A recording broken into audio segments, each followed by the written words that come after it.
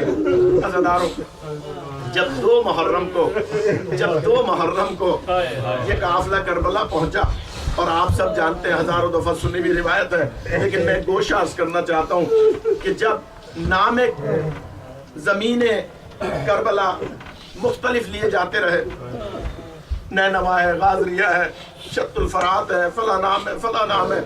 عزیزانو, حضرت عباس علمدار پاس کھڑے تھے, اور وہ بزرگ جو علاقے کا رہنے والا نام بتا رہا تھا. جب مولا نام پوچھتے پوچھا اور کیا نام ہے, اور کیا نام ہے, تو حضرت عباس نزدیک کھڑے تھے. ایک مرتبہ اس نے کہا کہ اسے کربلا بھی کہا. تو میں نے روایت پڑھی کہ حضرت عباس نے انگڑائی لے کر کہا وہ کربلا آ گئی جس کے لیے وہ کربلا آ گئی جس کے لیے مجھے اللہ سے مانگا گیا. عزیزانو, مجھے بانی مجلس کا حکم ہے, مسائل زیادہ پڑھنا ہے. جو رونے آئے ہیں دل کی دعا مانگا کریں, دل کی دعا قبول ہوتی ہے. عزیزانو, حضرت عباس علمدار نے انگڑائی لی کہ یہ کربلا آ گئی جس کے لیے مجھے مانگا گیا ہے. خیمے لگوا دیے گئے دریائے فرات کے نزدیک. عزیزانو, ابھی خیمے نصب ہوئے تھے کہ اچانک عمر سعد کا سپاہی آیا اور آ کر پوچھنے لگا اس فوج کا لمبردار کون ہے, اس فوج کا سپہ سالار کون ہے. عزیزانو, مولا حسین کے سپاہیوں میں سے کسی نے حضرت عباس کی طرف اشارہ کیا. عزیزانو, کو عمر سعد کا غلام آ کر حضرت عباس علمدار سے کہتا ہے کہ عمر سعد کا حکم ہے کہ خیمے دریا سے ہٹا دیے جائیں. وہ عباس جو بچپن سے کربلا کا انتظار کر رہا تھا, پہلی منزل پر امتحان میں مبتلا ہوا.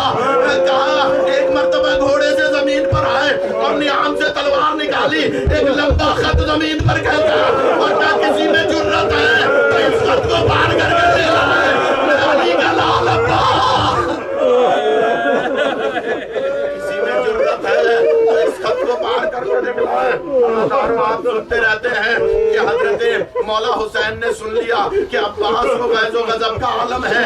خیمے میں آ کر کہا بہن زینب, میں نے اس لیے یہ 4 جوان ساتھ نہیں کیے کہ اگر میں محمد حنفیہ کو لے آتا, اگر میں عبداللہ کو لے آتا, اگر میں مسلم کو لے آتا, اگر عباس کو بھی لے آتا تو کربلا کا نقشہ کچھ اور ہوگا. بہن عباس کو سنبھال لو. کس طرح سے جناب زینب نے سنبھالا میں اس طرف نہیں جانا چاہتا, لیکن ایک روایت سن لیجئے. حضرت عباس اسی وقت سے کہ جب خیمے ہٹائے گئے تھے رات کو نجف کی طرف رخ کیا کرتے تھے اور کہا کرتے تھے بابا مجھے کربلا کے لیے اور مجھے پابند کر دیا گیا, بابا مجھے پابند کر دیا گیا. جب لاشوں پر لاشیں آ رہی تھی حضرت عباس بار بار آتے ہیں, آقا مجھے اجازت دے دیجئے, آقا مجھے اجازت دے دیجئے. اجرکم من اللہ. عزیزانو, چند جملے سن لیں, علم کی زیارت ہوگی. آقا مجھے اجازت دے دیجئے. فرماتے عباس اگر تم چلے گئے تو میری کمر ٹوٹ جائے گی. عباس اگر تم چلے گئے تو میری کمر ٹوٹ جائے گی. عباس تم میری فوج کے سپہ سالار ہو, عباس تم میری فوج کے علمبردار ہو. سنیں گے جملہ عزیزانو. حضرت عباس نے قدموں کی طرف دیکھا اور کہا آقا ذرا اتنا بتائیے وہ فوج کہاں ہے, وہ سپاہ کہاں ہے جس کا میں سپہ سالار ہوں. میں عباس میں تمہیں کس دل سے اجازت دوں. عزیزانو, نہیں پڑھا جاتے, سخت مسائل پڑھنے کا عادی نہیں ہوں. اگر آپ نے توجہ فرمائی تو گھر پر جا کر بھی کریا کریں گے. حضرت عباس کو جب اجازت نہ ملی تو ایک مرتبہ گردن جھکا کر یہ سوچا کہ چلو اپنی زوجہ سے مشورہ مانگو کہ مجھے کیسے اجازت ملے گی موت کی. عزیزانو, میری مائیں بہنیں مجلس سن رہی ہے, ذرا دیکھیے کہ حضرت عباس زوجہ سے مرنے کا مشورہ مانگتے ہیں. حضرت عباس ایک مرتبہ خیمے کی طرف چلے اور جیسے ہی خیمے میں داخل ہوئے تو کیا دیکھا, آپ کی زوجہ جناب زکیہ خاتون جن کا تاریخ میں لبابہ بھی نام ہے, خاک پر بیٹھی ہوئی بلند آواز سے گریہ کر رہے ہیں.